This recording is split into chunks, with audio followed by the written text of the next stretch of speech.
This is Gregory Higgins, and you are turned on and into our 10th episode of Fak'd TV News. And we're bringing you the news as we see fit and going straight to the core of the matters that affect our lives today. Here with us today is my anchorman, Jeff Semprabon. I'm sorry to report that our anchorman Mike Siri will not be with us today. Tonight I'm happy to report the end of cell phone dead zones in Vermont, how to improve sex-star relationships, and a story on internet trolls. Jeff Semprabon back to tell you how immigrants beat the system, a story on White House memo madness, and how assault rifles can provide emotional support.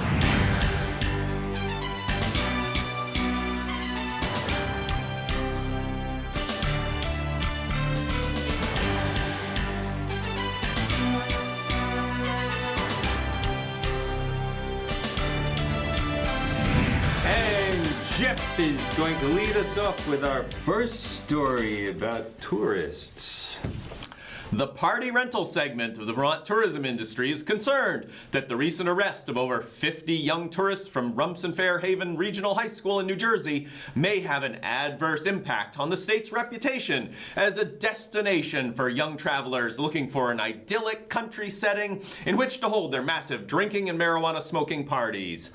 Two internet sites that handle online rentals of party locations for out-of-state tourists have seen bookings drop since the news of the arrest broke, completely eliminating the increase in bookings that they saw since the state legalized recreational marijuana earlier this year.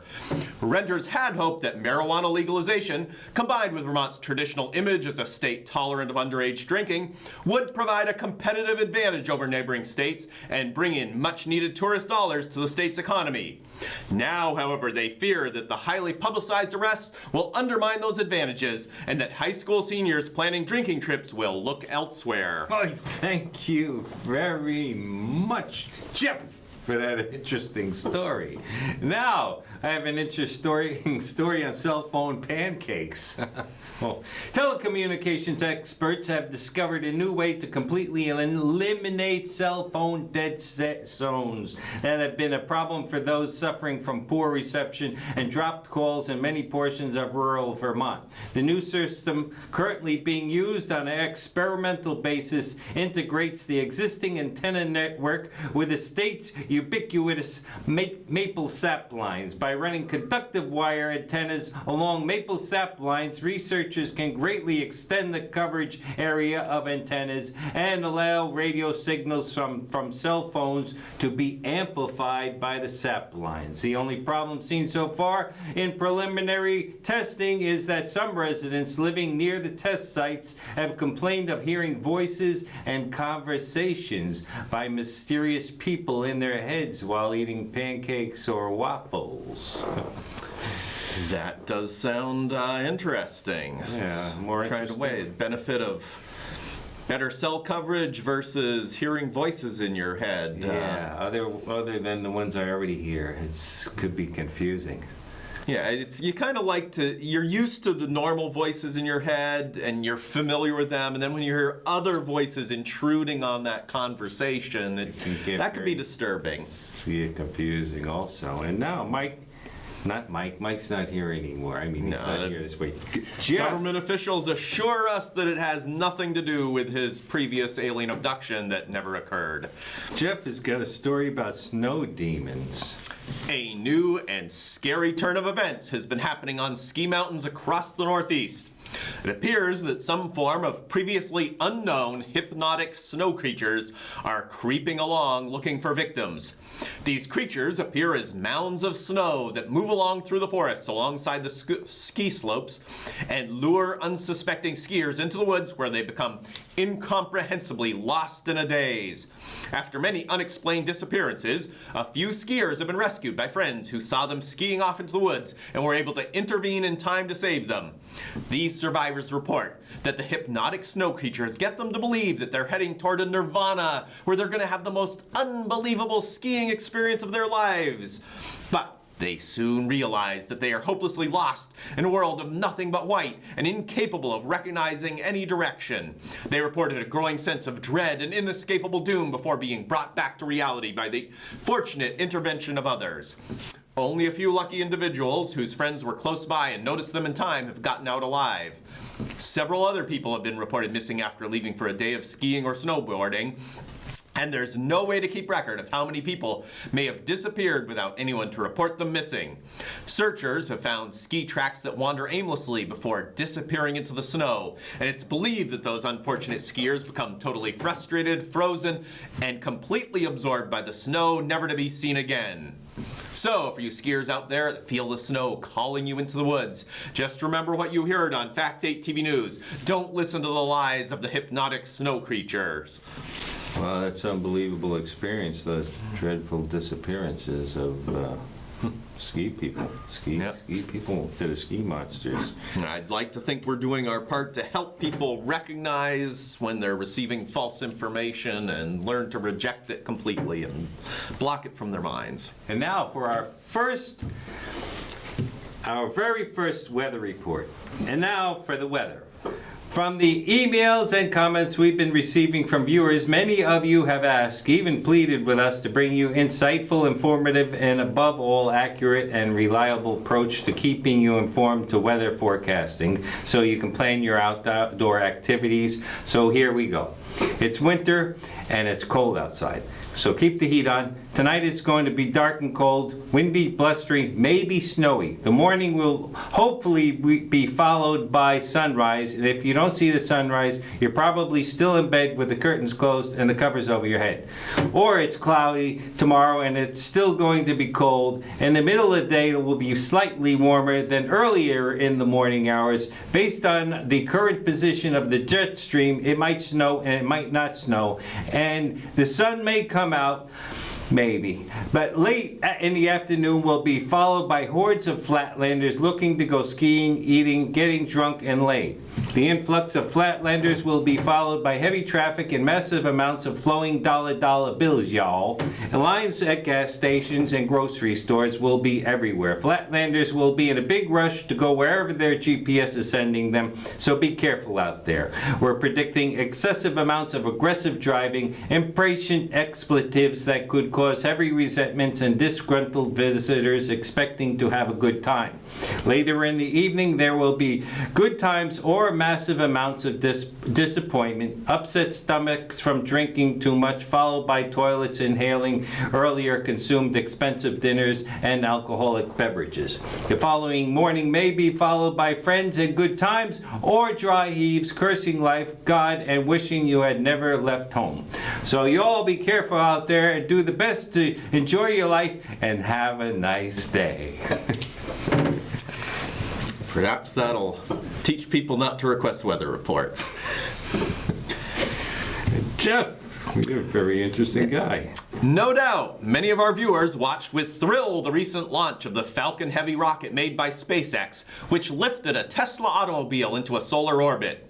Vehicle was crewed by what was claimed to be a dummy named Starman. However, the mysterious disappearance of one of SpaceX's top rocket scientists has led to questions of whether the so-called dummy passenger may not actually be a dummy mannequin explained by SpaceX. At first, the disappearance of the scientist was not noticed due to his extremely reclusive nature and the fact that he worked in secret, meeting only with Elon Musk and a select group of top project managers. However, work logs noted his absence after the launch, raising concerns of possible foul play and rumors that the highly publicized payload of the Falcon Heavy rocket may have been intended as an elaborate scheme to dispose of the body. Now appears that the real story may be even stranger, as Fak'd TV News has now received the results of testing on DNA samples provided by an unnamed source who claims to have obtained them from the missing scientist's housekeeper, who had always been suspicious of the man. The DNA test conducted by Fak'd TV News Laboratories has concluded that the DNA is similar to, but distinctly different from any known human DNA and may well be of extraterrestrial origin. While the testing shows the DNA to be inhuman in nature, the test cannot tell us the significance of this fact. For now, we're left wondering whether this alien, who appears to have been helping the SpaceX development team, was killed and the body disposed of disguised as Starman, or whether the orbit may have been designed to transport the alien alive to a rendezvous point to be picked up after completing its mission here on Earth. We hope that future developments may answer this question, and we'll be sure to inform you right here on Fak'd TV News. That's good that Back to you, Greg. That's good that they're going to keep their additional extraterrestrial alive. If that is the case, we don't know at this point. And now I have a story that may interest everybody, of course. They're all interesting stories. But the very same internet trolls of Russian origin that were used to help steer the presidential election appear to have become very hungry. And their appetites are having an adverse effect on the value of the world's cryptocurrency. It turns out that the very reason why the value of Bitcoin started dropping on December 17, 2017 is due to the fact that those ravenous internet trolls have been gorging themselves on Bitcoins. That's right. The Bitcoin market has become a Russian troll target, and it seems that nothing satisfies the hunger of a Russian internet troll as much as a Bitcoin. It's possible that they may consume Bitcoins to the point where they completely consume the entire Bitcoin world. The really scary part of the scenario is once the internet trolls completely consume their initial Bitcoin target, are these trolls going to just disappear? What are the trolls going to feed on next? We need to halt the powers of Russian artificial intelligence that may very well be capable of steering trolls into manipulating international monetary markets. It appears that the February 5th, 2018 stock market crash was just a test for a Russian procurement of un-United States funds, and we are in fact already in the process of a hostile takeover. If Russia could control the monetary markets of the most powerful country in the world, it would immediately change the ranking of the un-United States as being the #1 power of the world, and it all could be done due to the help of the current White House position of being buddy-buddy with the Russian enemy, refusing to enact the sanctions overwhelmingly approved by Congress in a rare bipartisan effort, and praising Putin as a strong leader. The U.S. president is giving them all the help Putin needs to attain his objective for world domination. All that Putin has to do is give the president permission to build skyscrapers in Moscow in return for 1 or 2 buildings that Trump might make money on in the short run. The Russians will gain access to control monetary funds of the entire country and maybe even the entire world. That is worrying. That is scary. And that assumes that the Russians can maintain control of the trolls. Troll. Even scarier is the thought, what if the trolls aren't actually under control of Russia and they've broken loose and are doing this on their own? That's a very good possibility. I'd hate to see that happen.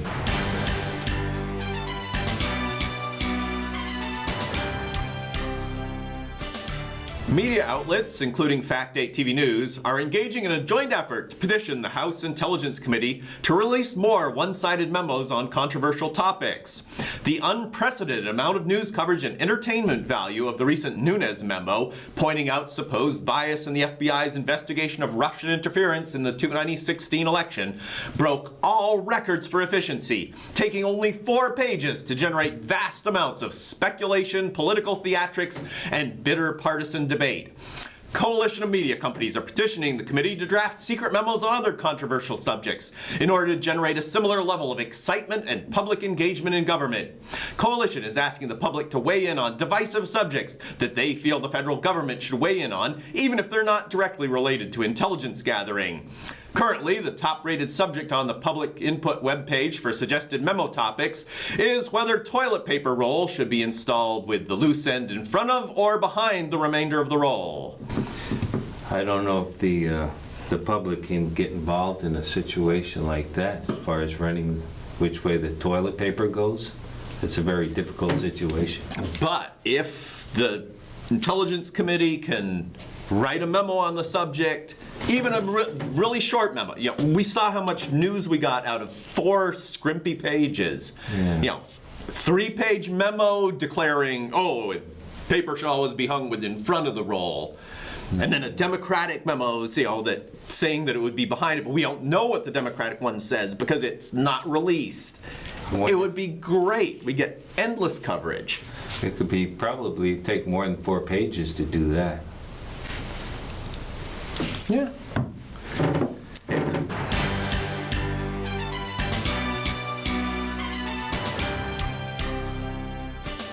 Villagers in Valdisupur, India, were thrilled with a mysterious massive piece of blue ice that fell from the sky. The local residents, believing it was manna from heaven sent by their god Vishnu, broke off pieces and took it home to their families. The families were thinking while they started consuming the blue ice that they were going to get closer to their god Vishnu.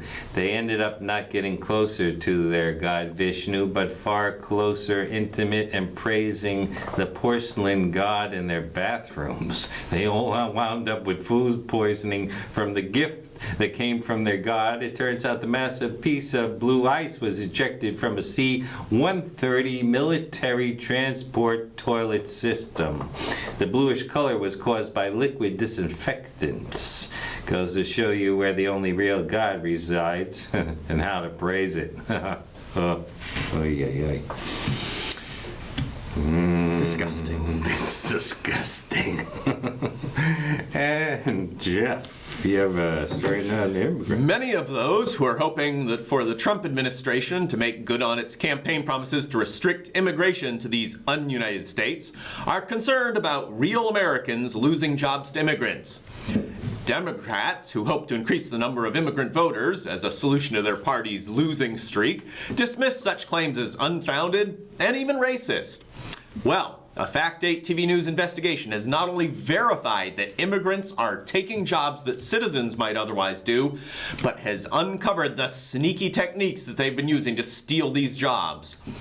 Our research shows that one approach that immigrants use to attain an unfair advantage is to use conservatives' own weapons against them by adopting conservative values that encourage stable families, by having fewer children born out of wedlock, and they avoid drug use and crime more than native-born citizens. These actions tend to make them look more favorable to employers than real Americans, giving them an unfair advantage.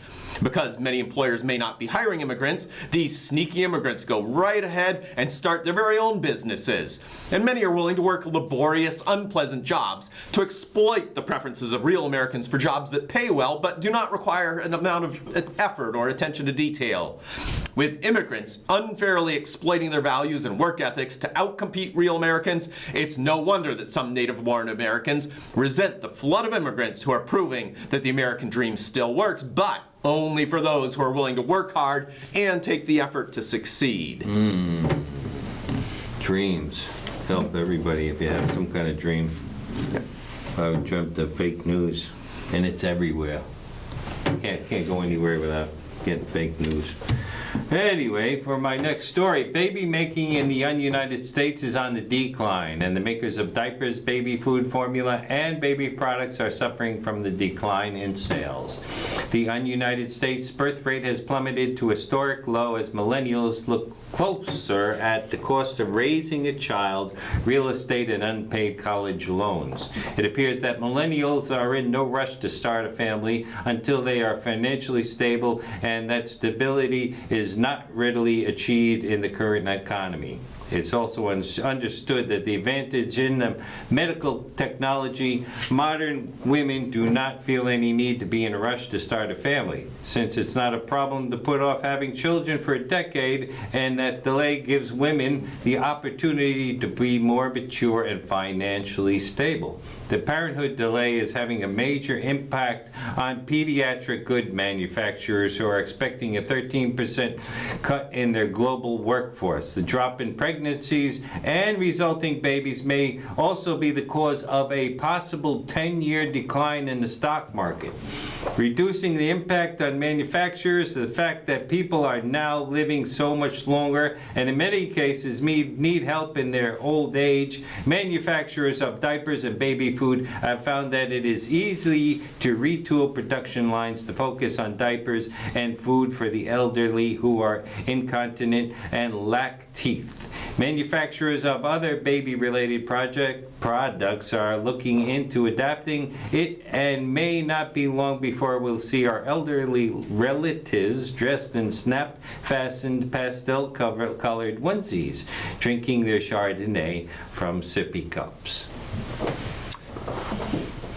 What a wonderful thought that is. Wonderful thing. And for our They'll next be comfortable. and for our next party, As many of our viewers may have heard earlier this year, workers for the city of New Orleans cleared the city's storm drains and removed 46 tons of Mardi Gras beads.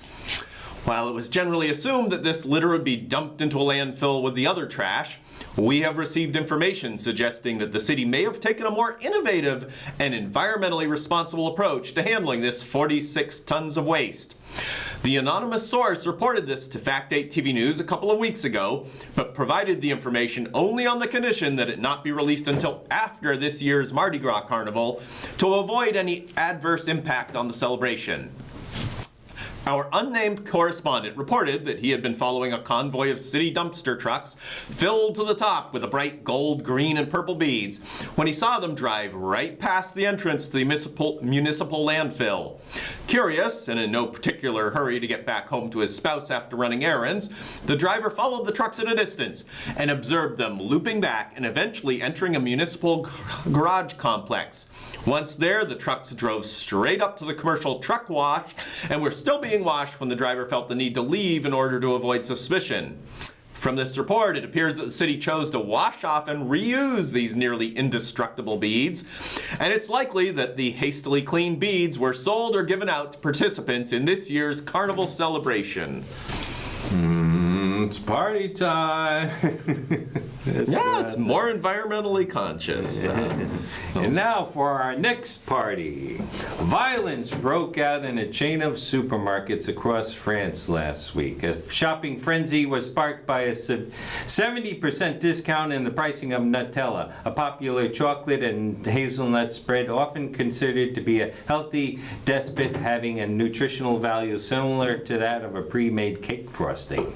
It was reported that bargain seekers were acting like animals as they were fighting to grab hold of this beloved product. Investigators into the fanatical popularity of the product found that in France there are great masses of people that enjoy smearing the product on each other's bodies, then eating off or licking it off. And people of France depend on this product greatly for maintaining an enjoyable sex life. The crazed purchasing frenzy was happening because masses of sex-starved French customers saw the discounted prices on Nutella and realized they may possibly be able to revitalize their sex-starved relationships. Thus, the dramatically reduced prices caused a sex-starving feeding frenzy, just like that of schooling piranha attacking a fresh, bloody carcass. We have been told by several witnesses that it was shocking to see the effects of the sale prices inside and outside the stores, on the sidewalks, and in the parking lots, as clothing went flying in every direction from excited customers who were not willing to wait to get home to get started on using their bargain-priced body spread. Ooh. If they just used cake frosting, they could get the lower prices any day. I think the Nutella might have a little bit more nutritional content. Compare the two next time you're in the grocery store. I'll have to do that.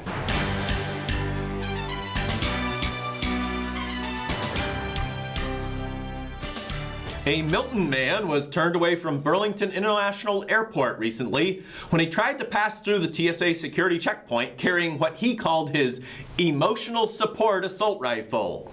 He stated that because of the current flow of illegal immigrants, MS-13 gangs, and chain migration of Muslim terrorists, as publicized in the media, he doesn't feel safe going anywhere without his AR-15. He also mentioned that he thanks God for living in Vermont with lax gun laws because he doesn't like going too far from his home without his firearm and a generous supply of loaded magazines. He compared his rifle, equipped with a telescoping stock, red dot sight, and tactical light, to be the same as an emotional support animal that some people bring with them to help keep them calm and cope with stressful situations, such as air travel. The airport was sympathetic with the man's cries of wanting to feel safe, but asked him to please take the weapon back home and board a later flight. Yeah, one thing you don't want to do is stress out a man with an assault rifle. It doesn't work out too well, I suppose. It hasn't happened to me yet. I'm lucky. I'm one of the lucky ones. Anyway, in our next story, since Barney, the purple dinosaur departure from television world in 2009, he has not failed to keep himself busy working. Fak'd TV News has learned that Barney has taken to a new profession of entertaining those viewers who had been his child audience and are now no longer children. We have been told Barney's fans have grown and are now seeing Barney in a different light. A large number of Barney fans miss their purple dinosaur so much that they are willing to pay for private performances. Those private performances initially started as typical exotic dancing for private engagements, such as bachelorette parties, and reportedly had recently turned very intimate and sensual. According to several very satisfied customers, Barney is now booking private massage sessions in which he performs his suggestive dancing and then lays down his customer on a massage table and performs a very intimate hot oil body massage while together they sing, "I love you, you love me," Barney theme song. And how far Barney goes with this, I don't want to know. Just remember, you can only hear fact news like this at Fak'd TV News. Well, that's it for our show. I don't think I can handle any more. This is Gregory Higgins, and I'd like to thank you for taking the time to watch our show tonight. So you guys at home, ladies and children of all sizes, colors, and ethnicities, when the story's too good to wait for the facts, we at Fak'd TV News bring you the truth as we see it. May you all live a good life and clean life, and remember to be honest to the spirit that lives with you. Have a great day and good night until next time. Jeff, could you say good night? Good night, viewers, and I hope you have a better time getting that visual image out of your head than I think I'm going to have. Barney. Barney.